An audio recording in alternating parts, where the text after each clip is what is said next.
110 seat ലക്ഷ്യമിടുമ്പോൾ എന്തൊക്കെയാകും LDFന്റെ തന്ത്രങ്ങൾ, ആരൊക്കെയാകും മത്സരരംഗത്തെന്ന് നമ്മൾ പറഞ്ഞു തുടങ്ങുന്നതേ ഉള്ളൂ. ഇതാ റിപ്പോർട്ടർ എക്സ്ക്ലൂസീവ്. മത്സരിക്കാനില്ലെന്ന നിലപാടിൽ നിന്ന് CPM ആവശ്യപ്പെട്ടാൽ പിന്മാറുമെന്ന സൂചന നൽകി KT ജലീൽ MLA. സന്നിഗ്ധ ഘട്ടത്തിൽ മത്സരിക്കണമെന്ന് പാർട്ടി പറഞ്ഞാൽ അപ്പോൾ ആലോചിക്കുമെന്ന് ജലീൽ റിപ്പോർട്ടറിനോട് പറഞ്ഞു. താൻ പാർട്ടിക്ക് ക്ലീൻ ചിറ്റ് നൽകിയിരിക്കുകയാണ്. വേണമെങ്കിൽ തന്റെ സമ്മതത്തോടുകൂടി മാറ്റി നിർത്താം. എന്ത് വേണമെന്നുള്ളത് പാർട്ടിയാണ് തീരുമാനിക്കേണ്ടതെന്നും ജലീൽ പറഞ്ഞു. തവനൂരിൽ KT ജലീൽ മാത്രമാണ് CPMന്റെ പരിഗണനയിൽ നിലവിലുള്ളത് എന്നുകൂടി മനസ്സിലാക്കാം.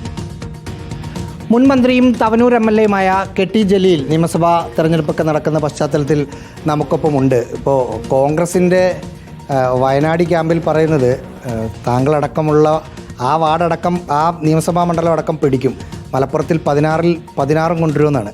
പണ്ട് CH പറഞ്ഞൊരു വാചകമാണ് എനിക്ക് ഓർമ്മ വരുന്നത്.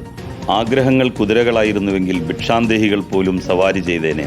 16 സീറ്റുള്ള മലപ്പുറം ജില്ലയിൽ നിന്ന് കഴിഞ്ഞ തവണ 4 സീറ്റാണ് ഇടതുപക്ഷം നേടിയത്. ആ 4 സീറ്റ് അല്ലെങ്കിലും മലപ്പുറം ജില്ലയിൽ നിന്ന് 4 സീറ്റ് ഇടതുപക്ഷം നേടും. ഏതാണ് എന്ന് ഞാൻ പറയുന്നില്ല.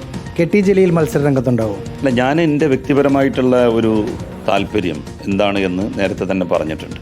പാർട്ടിയെയും അത് അറിയിച്ചിട്ടുണ്ട്. ആത്യന്തികമായിട്ട് ഇപ്പോൾ നമ്മൾ 4 ടേം മത്സരിച്ചു, മാറി നിൽക്കാൻ നമ്മൾ ആഗ്രഹം പ്രകടിപ്പിച്ച് പാർട്ടിയോട് പറയുന്നു. പാർട്ടിക്ക് വേണമെങ്കിൽ ഒരു ക്ലീൻ ചിറ്റ് കൊടുത്തിരിക്കുക. പാർട്ടിക്ക് വേണമെങ്കിൽ എൻ്റെ സമ്മതത്തോടു കൂടി തന്നെ എന്നെ മാറ്റി നിർത്താം. അപ്പോൾ അതിനുള്ള ഒരു അവസരവും കൂടി പാർട്ടിക്ക് നൽകിയിരിക്കുകയാണ്. ആത്യന്തികമായിട്ട് എന്ത് വേണം എന്നുള്ളത് പാർട്ടി തന്നെയാണ് തീരുമാനിക്കേണ്ടത്. ഇപ്പോൾ നമ്മൾ മത്സരിക്കണം എന്ന് പറഞ്ഞാൽ നമ്മളെ മത്സരിപ്പിക്കാൻ പാർട്ടി തയ്യാറാവില്ലല്ലോ. അതുപോലെ തന്നെ മത്സരിക്കണ്ട എന്ന് നമ്മൾ ശാഠ്യം പറഞ്ഞ് പാർട്ടി പറയാണ് ഒരു സന്നിഗ്ധ ഘട്ടം എന്നുള്ള നിലക്ക് മത്സരിക്കണം എന്നുള്ള നിലക്ക് പറയുകയാണെന്നുണ്ടെങ്കിൽ അപ്പോൾ അതിനെ സംബന്ധിച്ച് ആലോചിക്കും. റഷീദാണ് ചേരുന്നത്. റഹീസ്, ഏതായാലും KT ജലീൽ മത്സരത്തിലുണ്ട് എന്നുറപ്പിക്കുകയാണല്ലേ?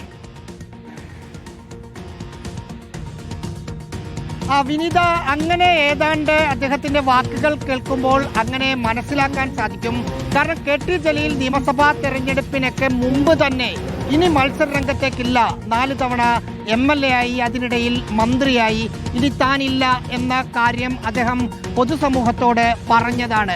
പക്ഷേ കഴിഞ്ഞ ദിവസം നമ്മളോട് KT ജലീൽ സംസാരിക്കുമ്പോൾ അദ്ദേഹം പറയുന്നുണ്ട് മത്സരിക്കാനില്ല എന്നത് തന്നെയാണ് നിലപാട്. അത് പാർട്ടിയെ അറിയിച്ചിട്ടുമുണ്ട്.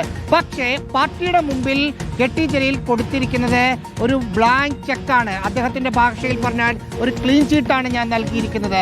പാർട്ടിക്ക് അതിനകത്ത് തീരുമാനമെടുക്കാം. തന്നെ മത്സരിപ്പിക്കേണ്ടതില്ല എന്ന തീരുമാനത്തിലേക്ക് പാർട്ടി വരികയാണെങ്കിൽ അതിന് എൻ്റെ സമ്മതമുണ്ട്.